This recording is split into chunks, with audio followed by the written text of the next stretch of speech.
Hi, you're welcome to edition number 10 of Answering Critical Relationship Questions. And today I want to answer a question that says my partner doesn't communicate with me. He or she doesn't like to call or just not very good with communications. What can we make of that? Is he or she still in love with me? Okay, the first thing I would like to point out is that relationship cannot work without communication.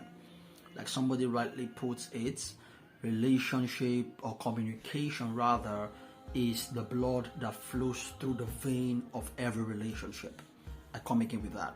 Communication is the blood that flows through every relationship.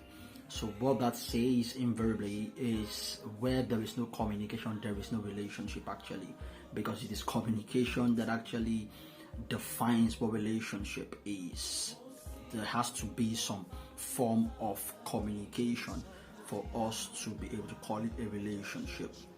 The same way a human being cannot survive without blood is the same way relationship cannot survive without communication. Okay, many times it's not even a question of love. Sometimes it is, and we'll get to that.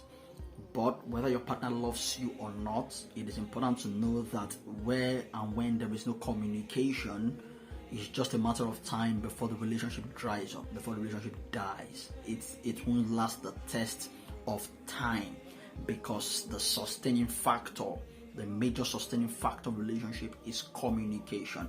And that's why many relationship failures can be linked to either a lack of communication or to miscommunication or an ignorance of how to go about communicating. It's many times tied to communication. So that's how important communication is. So it's important that we understand that communication plays a vital role in relationships and in making them work. So that is the first thing I'm going to say.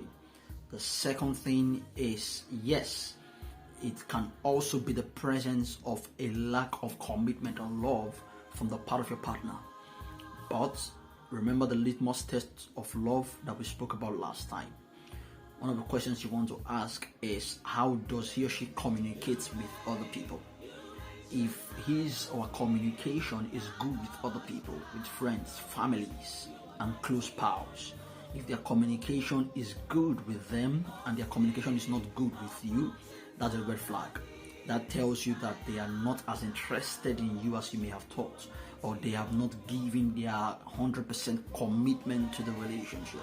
But just know that that's a red flag right there if their communication is good with other people and not good with you. But in a case where if their communication is bad with other people as it is bad with you, then you know that it is a weakness. If it is bad with you as it is with other people, it is a weakness. If it is good with other people and bad with you, then it might be a red flag. So if it's a weakness, you know what to do. You need to deliberately bring it to the table and make the other person see it as a weakness so that the both of you can begin to work on it together. You need to bring it to the table so that you can both begin to work on that particular weakness. So you need to make your partner see that this is a weakness. When they realize that it's a weakness, then it's easier for them to now put efforts to begin to work on that weakness. But I would advise that you get involved in working with your partner to overcome that weakness. The same for every other area of weakness, not just with communication. Because a lot of the times we point our partner's weaknesses to them without getting involved in helping them to work on those weaknesses. We must be involved. So we must make them understand and see that they have our full support in the working of that weakness. So we need to tell our partner, make them understand that it's a weakness, and then deliberately begin to work on it. But if it's not a weakness, if it's not something that they do with other people, then you know that it's a red flag and you want to watch it. So that's my perspective on communications or lack of it in relationships. I want to believe that this has been helpful. If it has, you know what to do: like, comment, share, subscribe. I hope to see you again next week with even a more interesting conversation. Have a blessed day.